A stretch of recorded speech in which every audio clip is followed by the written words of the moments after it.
നമസ്കാരം. Israel Iran യുദ്ധം America കക്ഷി ചേർന്നതോടുകൂടി ലോകമാകെ പ്രതിസന്ധിയിലാണ്. ഏറ്റവും പ്രധാനം ഊർജ പ്രതിസന്ധി തന്നെ. കാരണം മറ്റൊന്നുമല്ല, ഇറാൻ ഹോർമുസ് കടലിടുക്ക് അടച്ചിരിക്കുകയാണ്. ലോകത്തിന്റെ ഇന്ധന പര്യാപ്തതയ്ക്ക് 20% ഇന്ധനവും കടന്നുപോകുന്നത് ഹോർമുസ് കടലിടുക്കിലൂടെയാണ്. ഇറാന്റെ പിടിവാശി ഹോർമുസ് കടലിടുക്ക് നിയന്ത്രണത്തിൽ എത്തിയിരിക്കുകയാണ്. അതുവഴി ശത്രുരാജ്യങ്ങളുടെ ഒരു കപ്പലും കടത്തിവിടില്ല എന്നുള്ള വാശിയിൽ തന്നെയാണ് ഇറാൻ. ഇന്ധനം നിറച്ച കപ്പലുകളൊന്നും തന്നെ ഹോർമുസ് കടലിടുക്ക് കടക്കാതായതോടുകൂടി ആഗോളതലത്തിൽ ഇന്ധനവില കാര്യമായി വർദ്ധിച്ചിരിക്കുകയാണ്. പല രാജ്യങ്ങൾക്കും ഇത് താങ്ങാവുന്നതിന് അപ്പുറത്താണ്. പാകിസ്ഥാന്റെ ഇന്ധനവില രാജ്യത്തിന്റെ നട്ടെല്ലൊടിക്കുകയാണ്.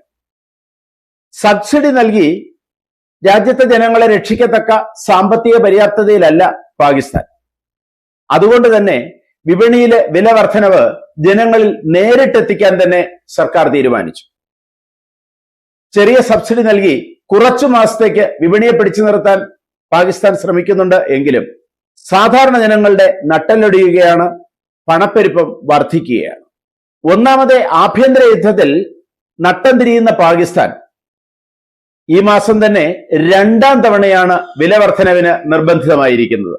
പാകിസ്ഥാനിൽ പെട്രോൾ, ഡീസൽ, മണ്ണെണ്ണ എന്നിവയുടെ വില കാര്യമായി വർദ്ധിച്ചിരിക്കുകയാണ്. ഏറ്റവും അവസാനം കഴിഞ്ഞ ദിവസം വില വർദ്ധിപ്പിച്ച രീതി നമുക്കൊന്ന് നോക്കാം. പാകിസ്ഥാനിലെ ഇന്ധനവില അറിഞ്ഞാൽ ഇന്ത്യക്കാരായ നമ്മൾ ഞെട്ടിത്തെറിച്ച് നിൽക്കുകയുള്ളൂ. കഴിഞ്ഞ ഒരു മാസത്തിനിടയിൽ 2 തവണയാണ് ഇന്ധനവില പാകിസ്ഥാനിൽ വർദ്ധിച്ചത്.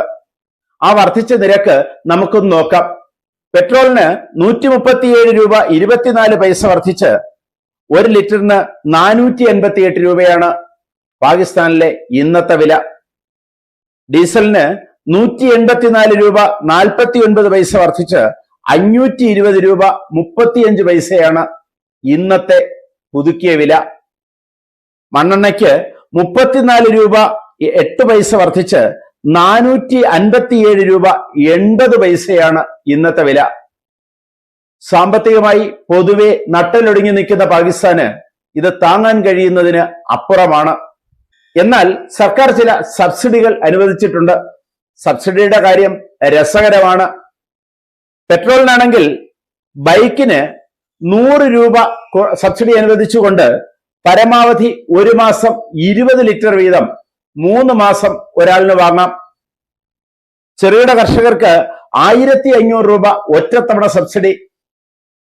ഭക്ഷ്യ ട്രക്കുകൾക്കാണെങ്കിൽ 70,000 രൂപ ആകെ സബ്സിഡി. ഇതിനപ്പുറം മറ്റൊരു സബ്സിഡിയും സർക്കാർ അനുവദിച്ചിട്ടില്ല. ഇനിയും ലോകത്തെ ആകെ ആശങ്കപ്പെടുത്തിക്കൊണ്ട് ഹോർമുസ് കടലിടുക്കിൽ നിരോധനം തുടരുകയാണ് ഇറാൻ.